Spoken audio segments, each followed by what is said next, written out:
আসসালামু আলাইকুম ওরহমতুল্লাহি ওয়াবারাকাতুহু। কেমন আছেন সুপ্রিয় দর্শক? আশা করছি অনেক ভালো আছেন। আমিও অত্যন্ত ভালো আছি আলহামদুলিল্লাহ। সদ্য নিয়োগপ্রাপ্ত শিল্পকলা একাডেমির মহাপরিচালক সৈয়দ জামিল আহমেদের সেই ভাইরাল বক্তব্যটি আপনি এতক্ষণে শুনে ফেলেছেন। সেই বক্তব্যটি নিয়েই আমি আপনাকে কিছু বলতে চাই।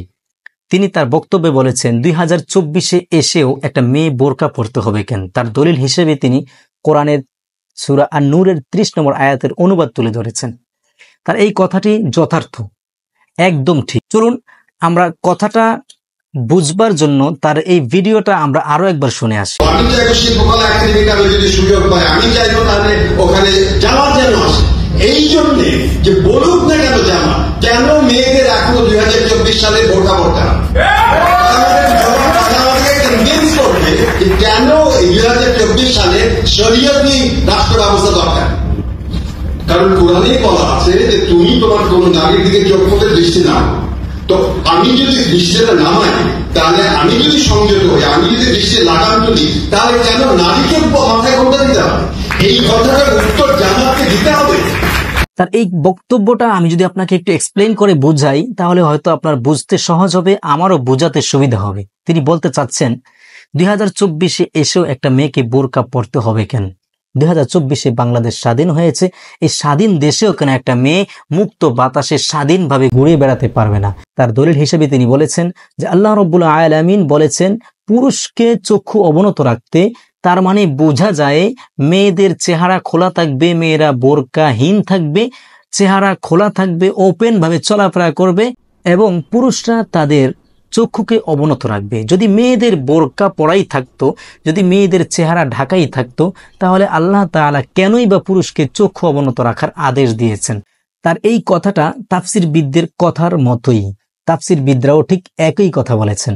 তারা বলেছেন যে আল্লাহ রাব্বুল আলামিন সূরা আন-নূরের 30 নম্বর আয়াতে বলছেন, আউযু বিল্লাহি মিনাশ শাইতানির রাজিম, বিসমিল্লাহির রহমানির রহিম, কুল লিল মুমিনিনা ইয়াগুদ্দু মিন আবসারিহিম।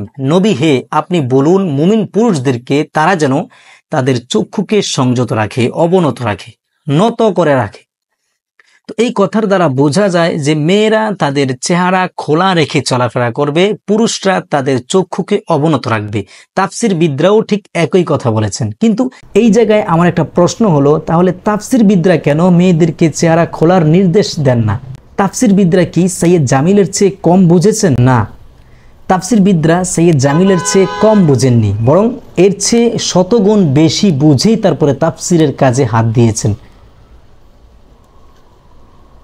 তাফসিরবিদরা কেন মেয়েদেরকে বোরকা খুলতে নির্দেশ দেন না? অর্থাৎ তাফসিরবিদরা কেন মেয়েদেরকে চেহারা ঢেকে রাখতে বলেন, কেন মেয়েদেরকে চেহারা খুলতে নির্দেশ দেন না, ওপেনভাবে চেহারা খুলে চলাফেরা করার নির্দেশ দেন না কেন? চলুন এই ব্যাপারে একটু জেনে আসি। আরবিতে একটা রুলস আছে, একটা নিয়ম আছে, একটা মূলনীতি আছে, কুল্লু মা ইউআদ্দি ইলাল হারাম ফাহুয়া হারাম। প্রত্যেক ওই জিনিস যেটা হারামের দিকে নিয়ে যায় সেই জিনিসটাও হারাম। তাহলে আমরা বুঝতে পারলাম যে মেয়েদের পুরো দেহের মধ্যে তার চেহারাটাই হচ্ছে মূল প্রধান। এই চেহারাকে দেখেই একটা পুরুষ গুনাহের দিকে ধাবিত হয়। সুতরাং বোঝা গেল এই চেহারা গুনাহের দিকে নিয়ে যায়, সুতরাং এই চেহারা দেখাও হারাম। এজন্য তাফসিরবিদরা মেয়েদের চেহারা খোলাকে নির্দেশ দেন না, মেয়েদের চেহারা ঢেকে রাখার প্রতি আদেশ করে যাচ্ছেন। তাই আমি আপনাকে বলবো, সৈয়দ জামিল সাহেবের তো আর এই মূলনীতি জানা নেই, যার কারণে তার বুঝটা অবুঝ, তার বুঝটা অসম্পূর্ণ একটা বুঝ। আর এই অসম্পূর্ণ বুঝ নিয়ে তার এই কথাটা বলায় মারাত্মক তার ভুল হয়েছে। আর এই কারণেই কোনো মেয়ে তার চেহারা খুলে, চাই 2024 হোক, চাই 2050 হোক, চাই এর আগে হোক, কোনো মেয়েই তার চেহারা খুলে ওপেনভাবে রোডে চলাফেরা করা তার জন্য উচিত নয়। সুতরাং প্রিয় মুসলিম বোনেরা, আপনারা সৈয়দ জামিল সাহেবের কথায় একদমই কান দিবেন না। আর প্রত্যেকের কাছে আমার একটা রিকোয়েস্ট আছে, I have a request to you. আমার একটা অনুরোধ আছে আপনার কাছে, যে আপনি ভালো কথা বলতে পারেন, তো আপনার কথার মাধ্যমে ইসলামের বার্তাগুলো মানুষের কাছে পৌঁছে দেন। আপনি ভালো লিখতে পারেন, তো লেখার মাধ্যমে আপনি ফেসবুক বলেন, ইউটিউব বলেন, বা যেই কোনো সোশ্যাল মিডিয়াতে আপনি লেখার মাধ্যমে আপনার কথাগুলো, ইসলামের বাণীগুলো পৌঁছে দেন।